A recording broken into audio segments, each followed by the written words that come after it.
For more, I'm joined now by Ronce Almond. He is a partner at the Wicks Group law firm and has written extensively on international affairs. So just how crucial are these talks, do you think? Well, I think they're very important. Number one, because it's the first time that a high-level delegation has met in Beijing face-to-face with their counterparts to discuss these issues. So it's a really good opportunity for both parties to look each other in the eyes and say, you know, what are the issues at play? What's your bottom line? Can we come to an agreement on the issues that matter? It seems as though some of us look at this and see it as almost a game of chicken. How far apart are they really, do you think? Well, or is that the real question? You know, it's a good question because I think part of the discussion point has to determine where the positions are. So we've seen a bunch of kind of administrative and legal tactics been taken so far. We've seen the threat of sanctions, the imposition of sanctions. But has there been a clarification on exactly the philosophical differences or the strategic differences that need to be resolved? So identifying those will be very important. Now, on one level, of course, they've identified that in the sense that through the Trump administration's national security investigations, so Section 301 investigation and the $50 billion tariffs and the threat of $100 billion tariffs, they've identified some underlying concerns. But there's a greater strategic and just strategic interests that need to be defined and articulated.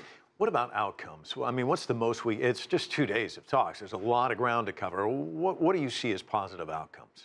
Well, positive outcomes would be, number one, coming to an agreement on a potential roadmap for de-escalation. So we already know what the roadmap for escalation looks like, right? We've just gone through it, right? So we have tariffs or the threat of tariffs and then exchange of those tariffs. Right now, we're dealing with a potential roadblock in the sense that there's obstacles in terms of procedural matters, right? Right now, we heard earlier in the broadcast on May 22nd, they'll be finalizing the public comment on the $50 billion worth of tariffs for the Section 301 investigation. Well, if those $50 billion worth of tariffs move forward, well, then China's going to reciprocate, of course. And then we still had this $100 billion worth of tariffs that President Trump kind of impulsively articulated that the White House signaled would be affirmed in the near future, perhaps in June. And so, a positive outcome would say, how are those issues going to be addressed? Can we agree on a pathway forward?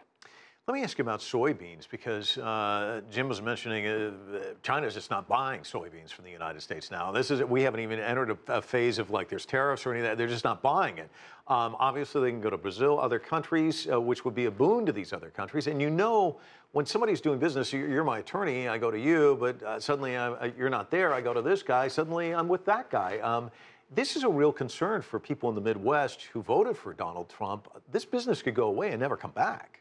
Well, you raise a very good point. And in fact, in the agricultural season, I mean, planting starts now, right? And so decisions have to be made about what's going to be harvested, 3 or 4 or 5 months, 6 months from now. The same is true for industrial policy. If you're a machine manufacturer and you see steel prices going up, well, you want to lock in those prices right away and buy as much as possible. So right now we see in the steel market and for the machinists that they're complaining. They're like, well, all of a sudden there's a lack of inventory in the market because everybody's locking in, trying to anticipate what's going to happen. And I think what it raises is the fact that markets don't like unpredictability, and this talk of trade war has created that unpredictability. Have we entered a trade war, or are we still kind of inching closer to it? Well, that's another good question. I mean, depends what you call war. Clausewitz said that war is an extension of politics or policy by other means. And what we've seen here is in China and the United States is stepping out of their normal course of business into some extraordinary means. I mean, national security barriers, new tariffs. This is a new phase in U.S. China relations. So, and as I articulated, some parties have already been harmed, whether it's Midwest farmers or Midwest industrial machinists, and then Chinese companies like ZTE that has been subject to investigations and cut off from the U.S. market. So there's already been skirmishes exchanged. Maybe we're not in a full-blown war, but we're moving towards it. Yeah, you've got casualties, that's for sure. Ronce, thanks so much. Always great to see you. Appreciate it.